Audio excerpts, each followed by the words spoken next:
Hi guys, అందరూ బాగున్నారా? నేనైతే చాలా బాగున్నాను. మీరు కూడా బాగుండాలని కోరుకుంటున్నాను. వాళ్ళ మా అమ్మమ్మ చేసే స్టైల్లో నేను చేపల పులుసు ఎలా చేయాలనో చూపిద్దాం అనుకుంటున్నాను. వాళ్ళ సండే స్పెషల్ మా ఇంట్లో అయితే చేపల కర్రీ, ఫిష్ కర్రీయే. ఎలా చేయాలని ఇప్పుడు చూపిస్తాను. మా అబ్బాయికి అయితే అన్నం పెట్టాలంటూ మా అబ్బాయి అయితే కూడా ఆగట్లేడు. అసలు ఫిష్ అంటే చాలా చాలా ఇష్టం మా పెద్ద అబ్బాయికి. నేను ఫిష్ ఫ్రై కూడా చేశాను, అది కూడా ఒకరోజు చూపిస్తాను ఎలా చేయాలన్నది. ఇప్పుడైతే మా అబ్బాయికి ముందు అన్నం తినిపియాలి, లేకపోతే నన్ను అయితే చికాకు చేస్తాడు. ఇప్పుడు అన్నం పెట్టకపోతే ముందు ఆడికే పెట్టాలి. ఏది చేసినా కూడా చూడండి, ఫిష్ అన్నా చికెన్ అన్నా చాలా చాలా ఇష్టం. ఫిష్ ఇష్టపడని వాళ్ళు ఎవరున్నారండి? చేపలు అయితే అందరికీ ఇష్టమే కదా. ఇవాళ మా ఇంట్లో అయితే ప్రతి వారం అయితే ఏదో ఒకటి చేస్తూనే ఉండదు. చికెన్ అయినా, మటన్ అయినా, చేపలైనా. ఇవాళ అయితే చేపలు తెచ్చినాము. మా అమ్మమ్మ అయితే కేరళ స్టైల్లో చేసేది. మేము ఇంతకుముందు కేరళలో ఉండేటోళ్ళమండి. ఇప్పుడు మ్యారేజ్ అయ్యాక ఇక్కడ ఉంటున్నాను తెలంగాణలో. నేను ఎప్పుడు ఇక్కడ స్టైల్లోనే చేసేదాన్ని. వాళ్ళు ఎందుకో డిఫరెంట్గా చేద్దామని మా అమ్మమ్మ స్టైల్లో చేస్తున్నాను. మా అమ్మమ్మ ఏ వంట చేసినా చాలా చాలా టేస్టీగా ఉంటుంది. మటన్ అయితే ఇంకా చాలా బాగా చేసుద్ది. ముందైతే మా అబ్బాయికి, మా పెద్ద అబ్బాయికి, మా చిన్న అబ్బాయికి అన్నం తినిపియాలి. లేకపోతే వాళ్ళు ఇప్పుడు నన్ను చికా చేస్తారు. కాలుతుందని చికా చేస్తున్నాడు అన్నం తినిపిస్తే. ఎంత వేడిగా ఉన్నా కూడా పెట్టని చికా చేస్తున్నాడని పెట్టాను. చూడండి, ముళ్ళు ఉన్నాయన్న కూడా తినకుండా తింటూనే ఉంటారు. సూపర్ ఉందంటే మా పెద్ద అబ్బాయికి, మా చిన్న అబ్బాయికి. మా పక్కన మా అక్క వాళ్ళ అమ్మాయి వీడియో తీసేది. వాళ్ళతో పాటు నేను కూడా తింటున్నాను. ఇప్పుడు వీడియోలోకి వెళ్ళిపోదామండి. ఎలా చేయాలో చూపిస్తాను. మెంతులు, జీలకర్ర ఫస్ట్ మనం లైట్గా వేయించుకోవాలండి. మాడనివ్వద్దు. మాడితే కలర్ చేంజ్ అవుతుంది, టేస్ట్ కూడా మారిపోతుంది. అందుకే మాడనివ్వద్దు. ఇది మా అమ్మ వాళ్ళు పెట్టిన చింతపండు. మా అన్నయ్య ఊరు వెళ్ళామని చెప్పాం కదండి, అప్పుడు పెట్టారు, చింతపండు పెట్టారు. కొత్త చింతపండు ఇంత ఒక నిమ్మకాయ సైజు అంత వేసినా కూడా చాలా పులుపు వచ్చేస్తుంది. కొద్దిగా చింతపండు నానబెట్టుకోవాలి. నేను ఫస్టే చేయాలి కానీ వీడియో చూపిద్దామని ఇప్పుడు చేస్తున్నాను. ఒక పెద్ద నిమ్మకాయ సైజు అంత చింతపండు వాటర్ని శుభ్రంగా చింతపండు కడిగి వాటర్ పారబోసుకోవాలి. ఎందుకంటే ఏదైనా చెత్త అలాంటివి ఉన్నా పోతుంది కదా. ఇప్పుడు ఇందాక వేసినాం కదండి జీలకర్ర, మెంతులు, అవి ఒక గిన్నెలోకి తీసుకోవాలి. నేను మళ్ళీ చింతపండు కడుగుతున్నాను, ఎందుకంటే చెత్త ఉన్నట్టుంది, అందుకనే కడుగుతున్నాను. కడిగి మళ్ళీ వాటర్ పోసుకొని మళ్ళీ శుభ్రం చేసుకున్నాను. మళ్ళీ వేరే వాటర్ పోసాను ఫ్రెష్గా. ఇప్పుడు ఏం చేయాలంటే టీ జల్లెడ కాకుండా పెద్ద జల్లెడ తీసుకొని వడగట్టుకోవాలి. మనం ఓన్లీ వాటరే తీసుకోవాలి, ఫిల్టర్ చేసుకోవాలి వాటర్ని. ఎందుకంటే ఏమన్నా చెత్త అలాంటివి ఉన్నా కూడా అందులో పడిపోతాయి కాబట్టి ఉట్టి ఫ్రెష్ రసం తీసుకోవాలి చింతపండుది. నేను ఎప్పుడు చేసినా అంతే చేస్తాను. ఇప్పుడు ఒక ఉల్లిపాయను మనం డ్రీ ఫ్రై చేసుకోవాలి. ఈ ఉల్లిపాయ ఎందుకంటే మనం కొద్దిగా ఆయిల్ వేసుకోవాలి. దీంట్లో ఒక స్పూన్ కంటే సగం వేసుకోవాలి. ఇది మిక్సీ పట్టాలి మసాలా కోసం. కొద్దిగా నూనె వేసుకొని కొద్దిగా ఒక 10 నిమిషాలు డ్రీ ఫ్రై చేసుకోవాలి దీన్ని. ఇందాక వేయించినాం కదండి జీలకర్ర, మెంతులు, అదిను ఈ ఉల్లిపాయ, ఈ 3 మిక్సీ పట్టాలి. మిక్సీ పట్టి మనం లాస్ట్కు కర్రీ అయ్యే ముందు ఇది యాడ్ చేసుకోవాలి. చాలా చాలా టేస్ట్ వస్తుంది. మా అమ్మమ్మ అయితే ఇలా చేసేది. నేను మా అమ్మమ్మ స్టైల్లో చేస్తున్నాను ఇవాళ కర్రీ. ఈ 10 నిమిషాలు అలా డ్రీ ఫ్రై చేసుకోవాలి. ఎందుకంటే అడుగు అంటుకుంటుంది కదా, అడుగు అంటుకోకుండా మనం 10 నిమిషాలు అలా డ్రీ ఫ్రై చేసుకోవాలి. అలా డ్రీ ఫ్రై చేసుకున్నాక వేరే గిన్నెలకు మారవాలి. మా అక్క వాళ్ళ అమ్మాయి వీడియో తీసేది. ఏంటక్క ఇలా డిఫరెంట్గా చేస్తాను అని అడిగితే చెప్తున్నాను. ఇప్పుడు దీన్ని ఇంకొక గిన్నెలకు మార్చుకుందాం. నేనైతే ఇంకొక గిన్నెలకు మార్చుకున్నాను. ఇప్పుడు అదే గిన్నెలో కొద్దిగా ఆయిల్ వేసుకొని, ఆయిల్ మగ్గాక ఉల్లిపాయ, పచ్చిమిర్చి వేసుకోవాలి. ఆయిల్ మగ్గింది, ఉల్లిపాయ, పచ్చిమిర్చి వేస్తున్నాను.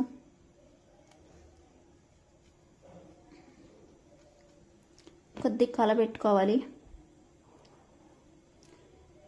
ఒక 10 నిమిషాలు అలా కలబెట్టుకోవాలి.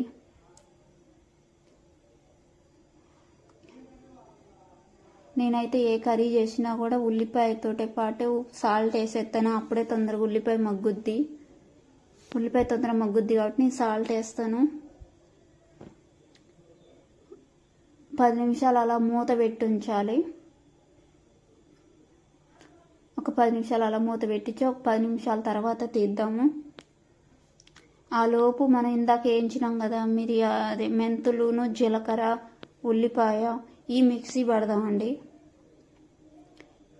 ఇందాక ఇదేమో మీ మసాలకు, ఇప్పుడు కళాయిలో వేయించుతున్నాను కదా ఉల్లిపాయ, అదేమో కర్రీకి. ఉల్లిపాయ మగ్గిందేమో చూద్దాం. ఉల్లిపాయ మగ్గింది. 2 స్పూన్లు అల్లం పేస్ట్ వేసుకుంటున్నాను. అల్లం పేస్ట్ ఎప్పుడైనా సరే కొట్లలో తీసుకున్నది వేసుకోవద్దు. అల్లం పేస్ట్ ఫ్రెష్గా నూరింది వేసుకుంటే మన కర్రీ చాలా టేస్ట్ ఉంటుంది, హెల్త్కి కూడా చాలా మంచిదంట. అలాగా ఇప్పుడు మన షాపులల్లో అది వాడిన అనుకోవాలి ఏంటంటో కెమికల్స్ అవి కలుపుతారు కాబట్టి అలాంటివి వాడకూడదు. నేను గరం మసాలా అయినా సరే ఇంట్లోనే నూరుతాను, అల్లం పేస్ట్ కూడా ఇంట్లోనే నూరుతాను, ఇంకా ఫ్రెష్గా నూరేసుకుంటాను ఒక్కొక్కసారి అయితే. ఇప్పుడు అల్లం పేస్ట్ కూడా మగ్గింది. స్పైసెస్ యాడ్ చేద్దామండి. ఇప్పుడు మేమైతే కారం అయితే తక్కువ యాడ్ చేస్తాము. మేము ఇంట్లో కారం అంత తక్కువ తింటాము, ఎక్కువ ఎవరు స్పైసెస్ తినరు. మీరు కావాలంటే ఇంకా 2 స్పూన్లు ఎక్కువ కూడా వేసుకోవచ్చు. పసుపు 1 టీ స్పూన్, ఒక చిటికెడు పసుపు, ధనియాల పొడి కూడా ఇప్పుడే యాడ్ చేయాలి. ఈ యాడ్ చేసినాక ఒకసారి కలబెట్టి కొద్దిగా పచ్చి వాసన పోయేదాకా మగ్గనివ్వాలి.